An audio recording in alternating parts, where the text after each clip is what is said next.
देखिए सीधा अपने टॉपिक पर आते हैं कि जो अपने पास चल रही है, जो बुक चल रहा है अपने पास, paper number 2 MSc first year का क्या चल रहा है, इलेक्ट्रोडायनेमिक्स मैग्नेटिक। क्लियर। उसमें अपन यूनिट 3 के बारे में डिस्कशन कर रहे हैं कि पहला मैंने तुमको क्या बताया, एनर्जी मैग्नेटिक फील्ड क्या होता है, उसके जो भी मैंने तो जो डेरिवेशन होता है उसको भी मैंने सिद्ध करवा दिया था। और दूसरी अपने पास चीज मैंने बताई थी कि मैक्सवेल इक्वेशन कितनी होती हैं, 4। मैक्सवेल इक्वेशन में मैंने 3 इक्वेशन को तो मैंने करवा दिया है। आज अपन मैक्सवेल की जो चौथी इक्वेशन होती है वो क्या होती है उसको अपन प्रूफ करेंगे। तो मैंने तुमको पहले बताया था कि मैक्सवेल जो इक्वेशन होती हैं 4 वो क्या क्या होती हैं कि डेल सदिश E बराबर क्या होता है, रो अपॉन एप्सिलॉन 0। डेल सदिश B बराबर क्या होता है, 0। डेल इनटू सदिश क्या बताया था, डेल इनटू सदिश E बराबर क्या बताया था, minus del B upon del T।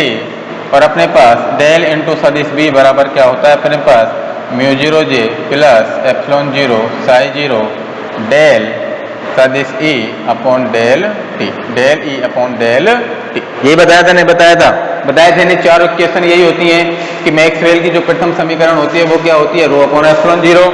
Del B बराबर क्या होता है, 0। और डेल इंटू सदिश E बराबर minus del B upon del T। और डेल सदिश B बराबर μ0j plus epsilon 0 Sai 0 del E upon del T। ये चारों इक्वेशन किसकी होती हैं, मैक्सवेल की इक्वेशन होती हैं। और जब अपने पास मैक्सवेल की 4 इक्वेशन होती हैं तो इसकी कंडीशन भी कितनी होंगी, 4 कंडीशन होंगी। तो उन 4 कंडीशनों से अपन इन सभी समीकरणों को क्या करेंगे, प्रूफ। तो अब मैंने तुमको पिछली वीडियो में 3 इक्वेशन तो क्या करा दी थी, प्रूफ करवा दी थी। तीनों इक्वेशन में क्या करवाया था अपन ने, एक में तो अपन ने क्या लगाया था, नेट फ्लक्स लगाया था। एक में क्या लगाया था, गॉस डाइवर्जेंस थ्योरम लगाई थी नहीं लगाई थी। और जो अपने पास जो 3rd इक्वेशन आई थी उसमें क्या लगाया था, एम्पियर लॉ लगाया था। क्लियर, एम्पियर लॉ लगाया था। उन दोनों में भी अपन ने नेट फ्लक्स और पहले में क्या लिया था अपन ने, गॉस डाइवर्जेंस थ्योरम। तो गॉस डाइवर्जेंस थ्योरम क्या होती है, नेट फ्लक्स क्या होता है, एम्पियर लॉ क्या होता है। इन तीनों को लगाकर अपन ने मैक्सवेल के जो फर्स्ट इक्वेशन, सेकंड इक्वेशन और 3rd इक्वेशन को अपन ने क्या कर लिया था, प्रूफ कर लिया था। आज अपन मैक्सवेल की जो चौथी इक्वेशन होती है उसके बारे में अपन प्रूफ करें। क्लियर, चलिए डालिए Maxwell 4th equation.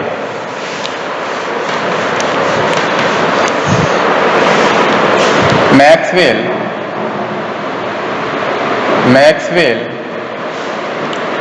4th equation, Maxwell 4th equation. Maxwell की जो 4th इक्वेशन होती है अपने पास कितनी होती है बताइए, डेल इनटू सदिश B बराबर μ0j plus epsilon 0 Sai 0 del E upon del T, del E upon del T। अपन इसमें भी क्या लगाएंगे, एम्पियर लॉ। तो नीचे लिखिए बाई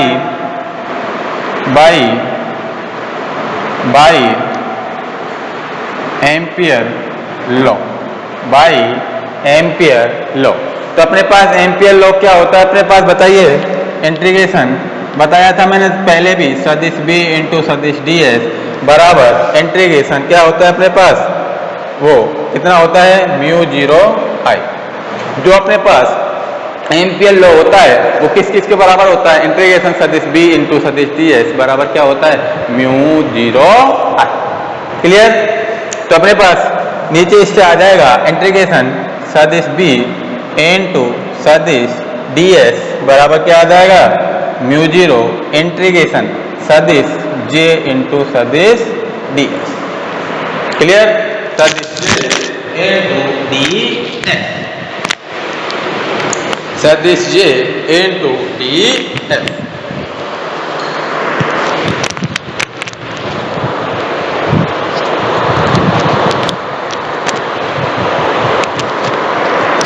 इसका आप इक्वेशन नंबर फर्स्ट डाल, equation number first.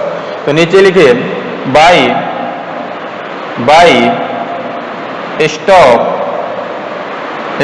Curl theorem, by Stokes curl theorem. तो इंटीग्रेशन सदिश B इंटू सदिश DS क्या होती है, स्टोक कर्ल थ्योरम इंटीग्रेशन कितनी होती है बताइए, डेल इंटू सदिश B into DS। Into D H, इसका इक्वेशन नंबर सेकेंड। कि देखिए अपने पास जो फोर्थ इक्वेशन मैंने निकलवाई थी वो मैंने तुमको क्या बताई थी कि डेल इंटू सदिश बी बराबर किसके होता है, mu zero J plus epsilon zero psi zero del E upon del T.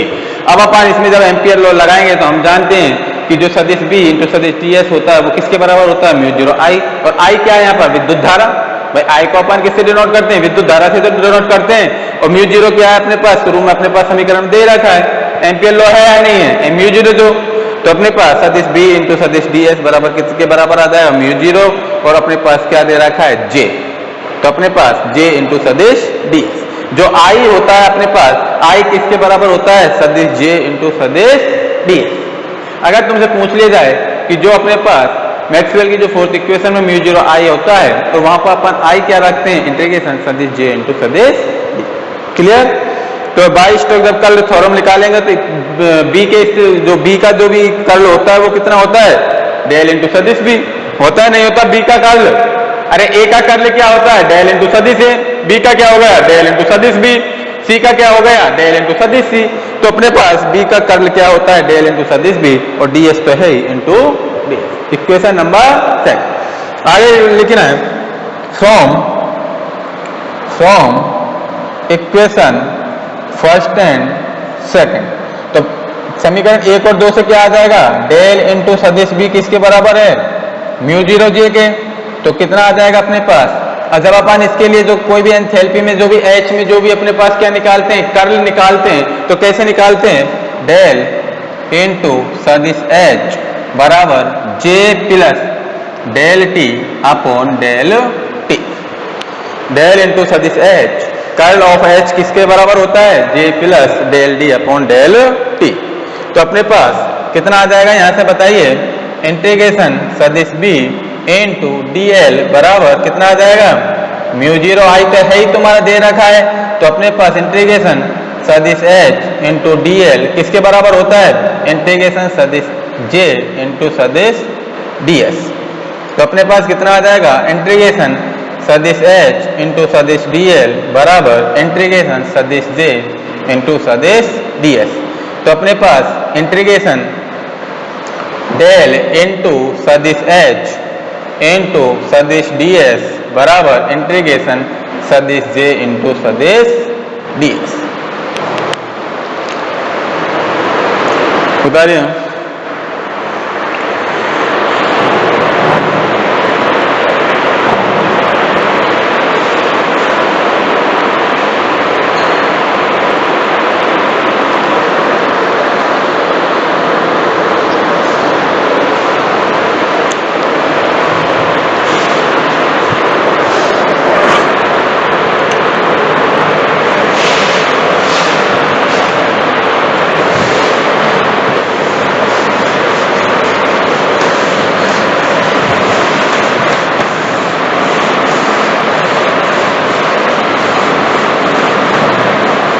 तो देखिए अपने पास क्या आ जाएगा, इंटीग्रेशन इससे क्या आ जाएगा, डेल इंटू सदिश एच, डेल इंटू सदिश एच और जे दे रखा है तो मान इसका जे, डेल इंटू एच सदिश एच। इसको बड़े कोष्ठक में बंद कर देना, इसको बड़े कोष्ठक में बंद कर देना। कितना आ जाएगा, डेल इंटू सदिश एच माइनस जे और इंटू में कितना लग रहा है, डी एस है या नहीं है, तो सदिश डी एस बराबर जी। तो अपने पास आ जाएगा डेल इंटू सदिश एच बराबर किसके आ जाएगा, सदिश जे, सदिश जे।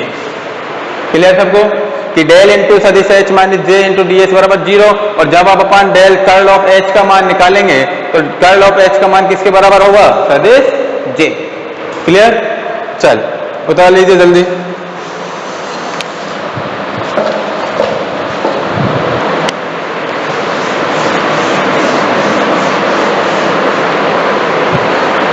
इक्वेशन कितनी आ गई थी अपनी, 2, इसका डाल लेना 3। नीचे लिखिए, taking divergence, taking diversion in equation. इसमें अपन इस इक्वेशन में कौन सा क्या लगाएंगे, डाइवर्जन। तो डाइवर्जन बराबर अपने पास आ गया, तो डेल, तो अपने पास कितना आ जाएगा, डेल इंटू सदिश एच बराबर कितना आ जाएगा, डेल इंटू सदिश जे। इसमें से दोनों में क्या लगा दिया अपन ने, डाइवर्जन, और डाइवर्जन लगाने के लिए अपन क्या करते हैं, या तो अपन डेल अपॉन डेल टी, या अपन क्या लगाते हैं, सभी दोनों में डेल लगाते हैं, डेल से गुना करते हैं। डाइवर्जन सब क्या होता है, डेल। क्लियर। तो अपने पास क्या आ जाएगा, दिस इंप्लॉइज दैट डेल सदिश जे बराबर क्या दे रखा है तुम्हारे पास, 0। तो अपने पास नीचे लिखिए बाई कंटिन्यूटी इक्वेशन कितना आ जाएगा अपने पास, बताइए, डेल जे प्लस इसके सापेक्ष इसका लेंगे तो कितना आ जाएगा, del P upon del T बराबर 0। तो this implies that del J बराबर माइनस का कितना आ गया, डेल पी अपॉन डेल, इसका क्या कर दिया मैंने, पक्षांतरण। तो अपने पास इसका इक्वेशन नंबर 4 डालें, इक्वेशन नंबर 4। तो इस समीकरण अपन कैसे लिख सकते हैं, नीचे लिखिए वी कैन राइट किस प्रकार लिख सकते हैं इसको, वी कैन राइट के हिसाब से, भाई डेल जे तो तुम्हारे पास कितना दे रखा है, 0, भाई डेल जे तो कितना दे रखा है, 0। तो दिस इंप्लाइज दैट, तो डेल इनटू जो अपने पास डेल इनटू जो एच है, कर्ल ऑफ एच है, और जो इसका मैंने डाइवर्जन लिया है इसको मैंने किसके बराबर लिख दिया, जे एफ के बराबर, किसके बराबर मान लिया, जे एफ के। तो डेल इनटू कितना आ जाएगा अपने पास, जे एफ प्लस जे डी बराबर कितना हो जाएगा, 0। तो अपने पास जो डेल जे एफ का मान आएगा, डेल जे एफ बराबर कितना आ जाएगा, डेल जे एफ का मान बताइए, माइनस डेल जे डी। क्लियर। भाई दोनों के बराबर 0 है, तो डेल जे एफ बराबर कितना आ जाएगा, माइनस डेल इंटू जे डी। तो अपने पास इस इक्वेशन के हिसाब से कितना आ गया बताइए, फ्रॉम इक्वेशन लिख देना, फ्रॉम इक्वेशन 4, तो कितना आ जाएगा 4 के हिसाब से, डेल इंटू सदिश जे एफ बराबर कितना आ जाएगा, डेल जे डी का मान किसके बराबर है, भाई डेल जे का मान कितने बराबर है, minus del P upon del T के। तो इसमें अपन जे डी का मान क्या रखेंगे, J P del P upon del T. तो अपने पास डेल सदिश जे बराबर कितना आएगा, minus del P upon del T, और डेल सदिश जे डी बराबर कितना आ जाएगा, del P upon del T. Clear. बस जे एफ का मान निकालेंगे तो इसके बराबर, और जे डी का मान निकालेंगे तो माइनस डेल जे डी किसके बराबर है, डेल जे एफ के। तो डेल जे डी बराबर कितना आ जाएगा, J del P upon del T. अब इन दोनों के मान मैं किस में रख दूं, इसमें, तो कितना आ जाएगा अपने पास, यहां लिख देना, वी नो दैट कितना होता है, डेल डी बराबर क्या होता है, पी। तो अपने पास आ गया, नीचे लिख देना, put this value in equation 5, इसका इक्वेशन नंबर 5 डाल लेना। तो अपने पास कितना आ जाएगा, क्योंकि डेल सदिश जे डी बराबर कितना दे रखा है, माइनस, वो माइनस क्यों, माइनस नहीं, del D upon del T. तो कितने पास, this implies that J D बराबर कितना आ जाएगा, सदिश जे डी बराबर del P upon del T. बताइए।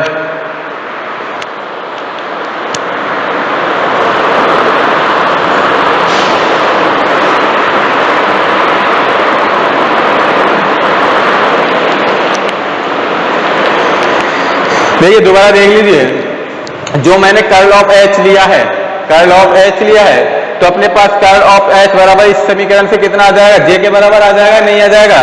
फिर मैंने क्या लिया है, डाइवर्जन लिया है, कौन से समीकरण में, 3 में। तो जब इसका मैं डाइवर्जन लूंगा तो कितना हो जाएगा, डेल इंटू सदिश एच बराबर डेल इंटू जे। जब मैं डाइवर्जन लूंगा तो दोनों पदों में लूंगा, और दोनों पदों में जब डाइवर्जन लूंगा तो कितने से गुणा कर दूंगा, डेल से। तो डेल से जब गुणा करूंगा तो उसका क्या आ जाएगा, डाइवर्जन। तो इसका क्या आ गया, ये डाइवर्जन। और हम जानते हैं कि डेल जे बराबर क्या होता है, 0, क्योंकि सभी के बराबर में क्या है, 0। तो बाय कंटिन्यूटी जब अपन इक्वेशन में लगाएंगे तो डेल जे प्लस डेल पी अपॉन क्या हो जाएगा, 0। क्लियर। तो डेल जे बराबर किसके बराबर हो जाएगा, minus del P upon del T के। तो अपने पास डेल, इसको इस समीकरण को मैं कैसे किस प्रकार लिख सकता हूं कि डेल जे तो अपन 0 माना है, कि दिस इंप्लाइड है डेल जे बराबर क्या माना है 0, तो बाय कंटिन्यूटी लगाएंगे तो डेल जे प्लस का जो डेल पी है इसके सापेक्ष जो इसका वो है, जब इसका आंशिक अवकलन करेंगे तो del P upon del T बराबर क्या हो जाएगा 0, तो डेल जे बराबर minus del P upon del T, तो we can write del J बराबर 0 है, तो इसको मैंने डेल जे एफ के बराबर मान लिया और उसको किसके बराबर मान लिया, किसके बराबर मान लिया जेडी के, तो जब डेल जे एफ का मान मैं निकालूंगा तो किसके बराबर हो जाएगा माइनस डेल जेडी के, तो फ्रॉम इक्वेशन के किससे लिया मैंने 4 से, तो जे एफ इसके बराबर और जेडी इसके बराबर, तो हम जानते हैं कि डेल डी बराबर किसके बराबर होता है पी, जो डाइवर्जेंस जो अपने परिवर्तन होता है, डाइवर्जेंस ऑफ जो अपने पास जब परिवर्तन होता है तो अपन चेंजेज होता है डाइवर्जेंस में, तो डेल डी बराबर कितना होता है पी, क्या होता है पी, ये डाइवर्जेंस ऑफ क्या है डी, क्लियर। तो इसकी वैल्यू अपन ने किस में रख दी 5 में, इसकी वैल्यू रखने के पश्चात जेडी का मान कितना आ गया अपने पास del P upon del T, क्यों, क्योंकि देखिए डेल जेडी है तो डेल सदिश जेडी, तो डेल और डेल, देखिए डेल पी किसके बराबर है अपने पास, डेल डी किसके बराबर है डेल और इंटू डी किसके बराबर है पी के, तो इन दोनों के स्थान पर तो मैंने क्या रख दिया पी, और जे डी डेल जे डी, क्लियर, तो दोनों के साथ गुना इसके साथ होगा और डेल से डेल क्या हो जाएगा कैंसिल, तो सदिश जे डी का मान किसके बराबर हो जाएगा J P upon del P upon del, clear. चलिए आगे लिखिए from equation third, from equation third, यहां लिखिए from equation third, from equation third, तो इक्वेशन 6 के हिसाब 3 के हिसाब से कितना आ जाएगा डेल इंटू सदिश एच बराबर कितना आ जाएगा जे एफ प्लस जे डी, जब जे एफ और जे डी का मान रखूंगा तो अपने पास this implies that del into सदिश बी बराबर कितना आ जाएगा mu 0 J plus epsilon 0 Sai 0 और कितना आ जाएगा del E upon del T, ये क्या होता है अपने पास मैक्सवेल का फोर्थ इक्वेशन, नीचे लिख देना अबो इक्वेशन कितनी आई है अपने पास ये 6, above this equation, above this equation representation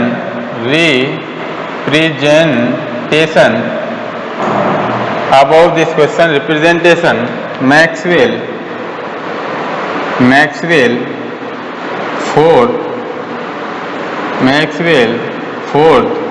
equation, above this equation representation Maxwell fourth equation,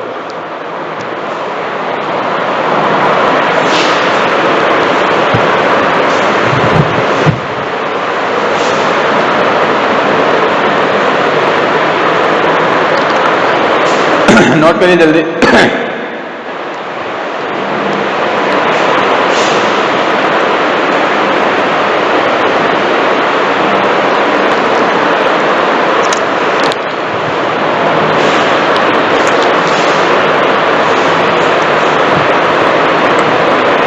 देखिए जब अपन फ्रॉम इक्वेशन थर्ड लेंगे तो जो अपने पास कर्ल ऑफ एच होता है वो अपने पास कर्ल किसके बराबर होता है जे के बराबर होता है नहीं होता, और जे के मान अपन ने क्या क्या लिए जे एफ और जे डी, तो कर्ल ऑफ एच का मान किसके बराबर हो जाएगा जे एफ प्लस जे डी के बराबर, जब अपन जे एफ और जे डी का मान रखेंगे क्योंकि जे डी का मान कितना आया del P upon del T, और जो अपन डेल जे एफ का मान कितना आया minus del P upon del T, दोनों का मान आया कि नहीं है, तो वो किसके बराबर हो जाएगा म्यू 0 के बराबर, उसको मैं क्या मान लूंगा एप्सिलॉन 0, तो जब मैं इसको इक्वेशन थर्ड में रखूंगा तो कितना आ जाएगा डेल इंटू सदिश बी बराबर mu 0 J plus epsilon 0 Sai 0 del E upon del T, clear.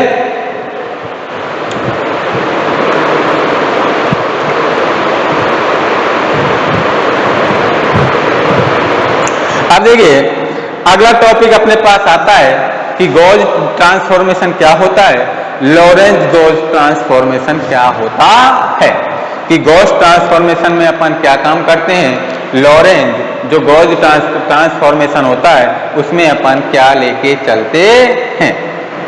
Clear. अब इसमें अपन दोनों फील्ड काम में लेके चलेंगे, लॉरेंज गॉस ट्रांसफॉर्मेशन से इलेक्ट्रिक फील्ड और एक मैग्नेटिक फील्ड, दोनों फील्डों को लेके चलेंगे।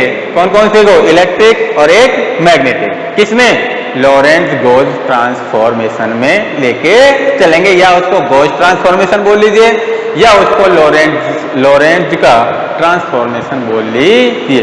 दोनों फील्ड काम में आएंगे, इलेक्ट्रिक फील्ड और मैग्नेटिक फील्ड। क्लियर। इसको अपन अगली वीडियो में देखें। क्लियर सबको। चल